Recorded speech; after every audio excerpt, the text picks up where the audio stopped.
부처님께서는 우리가 색, 수, 상, 행, 식이라는 오음 때문에 부질없이 생각하는 마음이 근본이 되어 삼계를 벗어나지 못하고 있다고 하시면서 수행을 하다 보면 이러한 오음에서 차츰 벗어나게 되는데, 이러한 가운데 마장이 생길 수 있음을 능엄경을 통해 자세하게 밝혀주십니다. 오음의 각각에서 10가지의 마장이 생기는 사례를 제시해 주셨기에 50가지 음마라고 하며 수행인이 잘 새겨야 할 사항인 것 같습니다. 간혹 종교계에서나 사회적으로 무리를 일으키며 사람들을 오도하는 사례들을 이해하는 데 많은 도움이 될 것입니다. 부처님이 말씀해 주신 오음에 대해 간략히 설명하자면, 세금이란 현재 색신,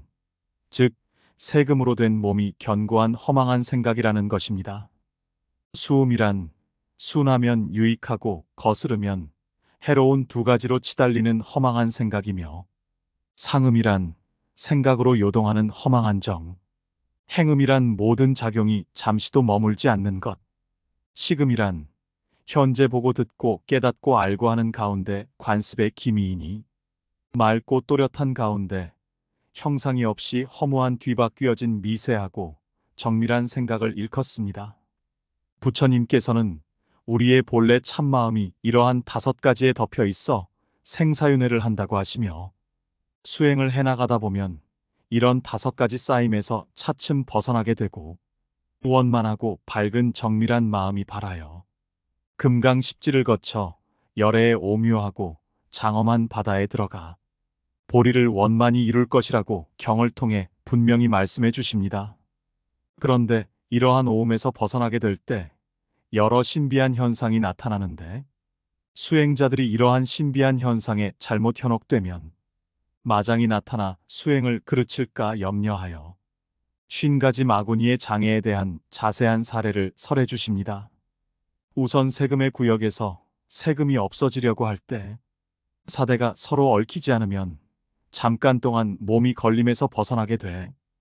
홀연히 몸속에 있는 요충이나 회충을 집어내더라도 몸의 형태는 완연하고 조금도 회상됨이 없으며, 혼백과 의지와 정신이 이 몸과 마음을 제외하고는 나머지 모두를 거두어들여 서로 손님이 되기도 하고 주인이 되기도 하여 홀연히 공중에서 설법하는 소리가 들리기도 하며, 혹은 시방에서 은밀한 이치를 말하는 것도 듣게 된다고 합니다.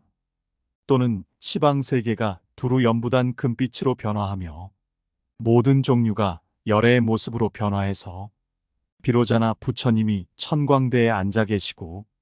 일천 부처가 주위에 둘러있는 것을 보기도 한다고 합니다. 또는 온몸이 홀연히 풀이나 나무와 같아져서 불로 태우거나 칼로 베어내도 조금도 아픔을 느끼지 못하며, 또는 불이 태울 수도 없으며 비록 그 살을 깎더라도 마치 나무를 깎는 것과 같을 때가 있다고 하시며, 이것은 수행하여 5가지 대상인 물질을 떨쳐버리고 사대의 성품을 밀어내어 한결같이 순수한 경지를 향하여 들어간 때문이라고 하십니다. 또는 밤중에 먼 곳에 있는 시장이나 거리의 산재에 있는 친족이나 권속들을 보기도 하며, 혹은 그들이 하는 말을 듣기도 한다고 합니다.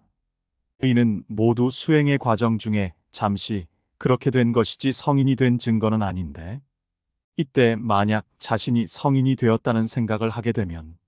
수많은 마구니의 유혹을 받아 잘못되기 십상이라고 하십니다. 한편 세금이 다 없어지면 모든 부처님의 마음을 보는 것이 마치 거울 속에 비치는 자신의 모습을 보는 것과 같으며, 마음은 몸을 떠나 가고 머무는 행동이 자유로워져서 걸림이 없어진다고 합니다. 또한 수승한 모습이 앞에 나타나는 것을 보고서 감격하여 분수에 지나치면 자신이 모든 부처님과 같다는 생각을 하여 이에 혼미해지면 마구니가 그 마음속 깊이 들어가서 사람만 보면 자랑하면서 비길 데 없이 아만이 생겨나 위로는 부처님도 보이지 않고 아래로는 사람도 보이지 않아 올바른 선정을 잃게 되고, 나는 위없는 최상의 진리를 증득했노라 하고 올바른 선정을 잃고는 말을 따라 지옥으로 떨어지게 된다고 하십니다. 또는 청정한 가운데 있으면서 마음이 편안하고 아늑하게 된 다음에는 갑자기 스스로 한량없는 기쁨이 생기는데, 이에 혼미하지 아니하면 저절로 사라지지만 만약 자신이 성인이 되었다는 생각을 하게 되면 한 부분의 기쁨과 즐거움을 좋아하는 마구니가 가슴 깊숙이 들어가서 사람을 보면 웃고 길거리에서 저 혼자 노래하고 춤추며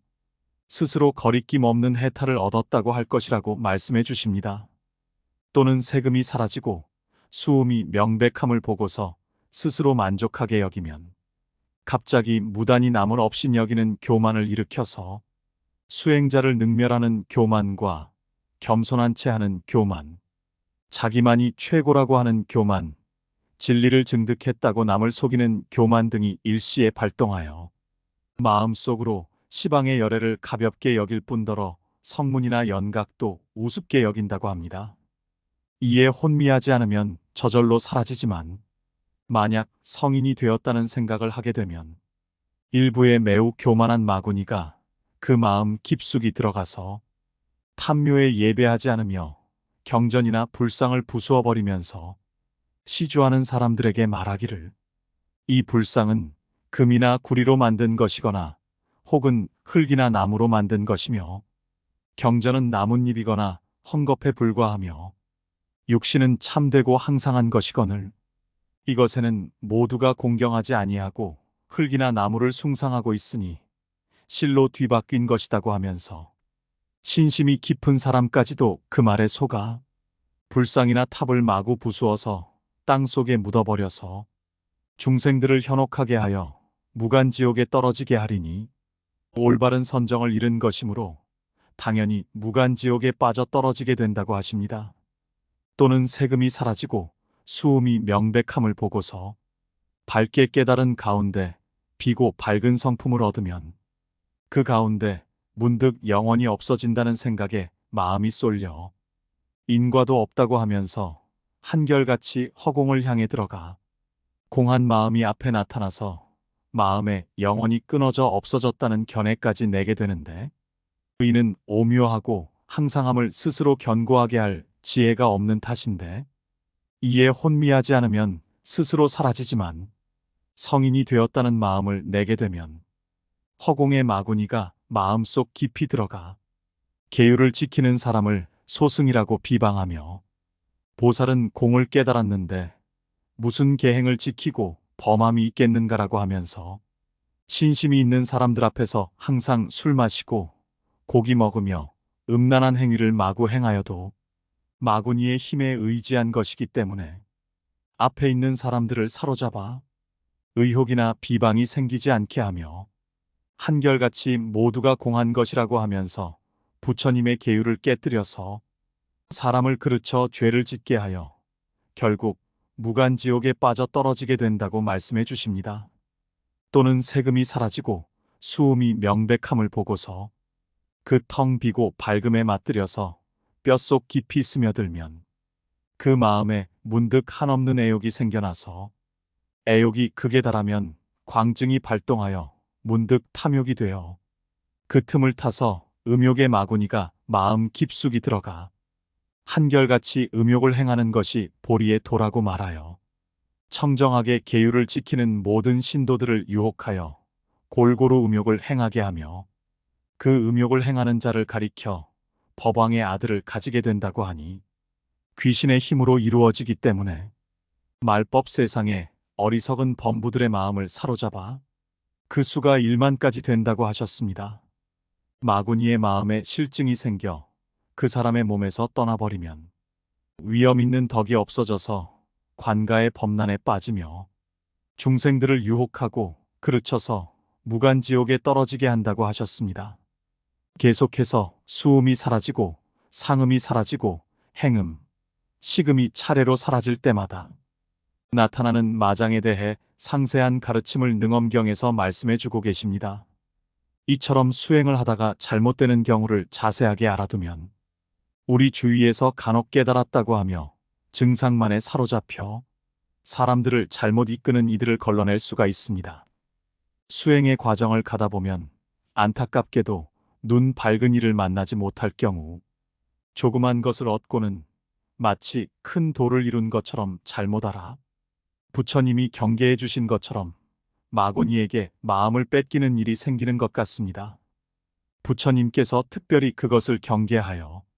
능엄경을 설에 마치시려다가 마지막으로 이런 당부를 하시는 것으로 능엄경이 마무리됩니다. 부처님은 팔만대장경을 통해 인과의 법칙을 얘기하셨고 수행자들로 하여금 계율을 엄정하게 지켜나갈 것을 강조하셨습니다. 부처님께서 앞서 자세히 밝혀주셨듯 계율을 지킬 필요가 없다고 하며 막행막식하는 수행자들은 모두 마구니의 방해를 받아 옆길로 빠진 이들에 불과하다고 할 수 있습니다.